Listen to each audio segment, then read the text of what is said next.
yakhuddu, di situ ada pembatasan, membatasi min khurriyatiz zaujaini fil injab, dari kemerdekaan suami istri untuk melahirkan anak. Tidak boleh ada undang-undang membatasi, mengekang, ya, apalagi intimidasi. Tidak boleh suami istri melahirkan anak. Apalagi kalau itu ada ancaman, kalau tidak melakukan vasektomi tidak mendapatkan bantuan sosial. Kalau tidak melakukan vasektomi tidak dapat santunan. Kalau tidak melakukan vasektomi tidak mendapatkan subsidi. Ini tidak boleh. Ini sudah pernah dilakukan di kajian internasional di Kuwait tahun 1409 bertepatan 1988. Hasil yang kedua, yahrumu 'ala ar-rajuli wal mar'ati isti'salul qudrah 'alal ijab. Haram bagi laki-laki dan perempuan untuk melakukan isti'salul qudrah, menghilangkan kemampuan al-injab, kemampuan melahirkan, pemandulan, steril, malam tad'u ila dalik ad-darurah, selama tidak ada panggilan kedaruratan, bima'ayiriha asy-syar'iyyah, dengan takaran pertimbangan-pertimbangan darurat secara syariah.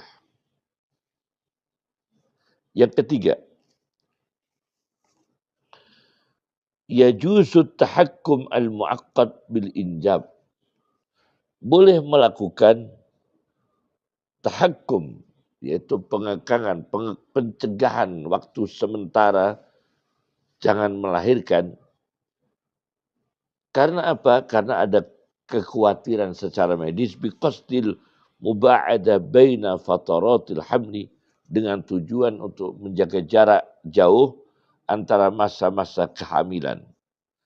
Au iqa fihi, atau menghentikan kehamilan limuddatin mahdudah, pada waktu yang dibatasi, minaz zaman idza da'at ilaihi hajah, karena ada hajat yang terpaksa itu dilakukan.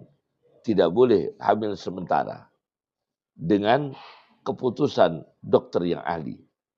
Nah, itu boleh. Muddatin mahdudah minaz zaman, waktu yang terbatas sementara. Karena apa? Karena mungkin pertimbangan-pertimbangan medis, terlalu dekat kelahiran, terlalu dekat kehamilan, dan berbahaya menurut para ahli dari kedokteran. Nah, itu boleh. Jadi kalau mengancam, kalau saudara tidak melakukan vasektomi, saudara tidak mendapatkan bantuan, subsidi, dan sebagainya, ini tidak boleh dalam pandangan hukum Islam dan naluri manusia, kemudian hak asasi manusia. Jelas itu tidak boleh. Nah, bagaimana sikap Majelis Ulama Indonesia? Ini kitab yang ketiga. Saya bawa Himpunan Fatwa Majelis Ulama Indonesia sejak tahun 1975. Ya.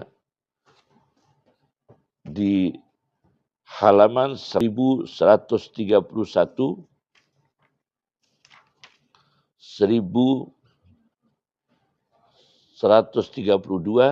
1133, 1134.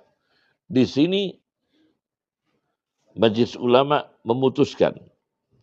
Di sini disebutkan vasektomi sebagai alat kontrasepsi keluarga berencana sekarang ini dilakukan dengan memotong saluran sperma hal itu berakibat terjadinya kemandulan tetap, yakni ta'kim bisuratin daimah. Ya. Kemudian upaya penyambungan kembali setelah saluran itu diputus, rekanalisasi, penyambungan kembali tidak menjamin pulihnya tingkat kesuburan kembali yang bersangkutan.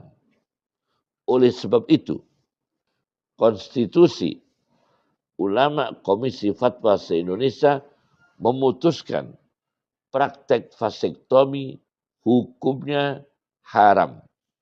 Saya hitung di sini ada 5 ayat Quran, 2 hadis, 1 kaidah usul fikih, 1 kaidah fiqhiyah, kaidah fikih, yang terakhir dengan penjelasan Profesor Dr. Farid Anfasal Muluk. Nah, ini yang menjadi acuan vasektomi diharamkan oleh Majelis Ulama Indonesia. Saya ulangi, dengan 5 ayat, 2 hadis, 1 kaidah usul fikih, 2 kaidah fiqhiyah, ya, yang terakhir dengan penjelasan Profesor Dr. Farid Anfasal Muluk dari Fakultas Kedokteran Universitas Indonesia. Nah, maka saya ambil di antaranya adalah beliau mengangkat ayat yaitu wala taqtulu auladakum khasyata imlaq, ya. Dan janganlah kalian membunuh anak-anak kalian karena khawatir kefakiran atau kemiskinan. Kemudian ada lagi yaitu dengan hadis, ya, dengan hadis Rasulullah Shallallahu Alaihi Wasallam melarang wa'dil banat, ya, mengubur anak perempuan hidup-hidup. Artinya tidak alasan untuk melakukan vasektomi steril tanpa kedaruratan yang ditetapkan oleh para ahli medis dan sesuai dengan standar syariah kedaruratannya dan dikonsultasikan oleh para ahli medis, sepengetahuan para ahli medis, yaitu para dokter yang ahli. Oleh karena itu, maka vasektomi hukumnya dilarang dan diharamkan. Apalagi dengan ancaman tidak mendapatkan bantuan, tidak mendapatkan subsidi, tidak mendapatkan sembako apabila tidak melakukan vasektomi. Itu jelas tidak ada secara ilmiah, secara HAM, secara agama sangat bertentangan. Ya. Hadis tadi dari riwayat Sunan Darimi. Hadis riwayat Sunan Darimi, hadis nomor 2957.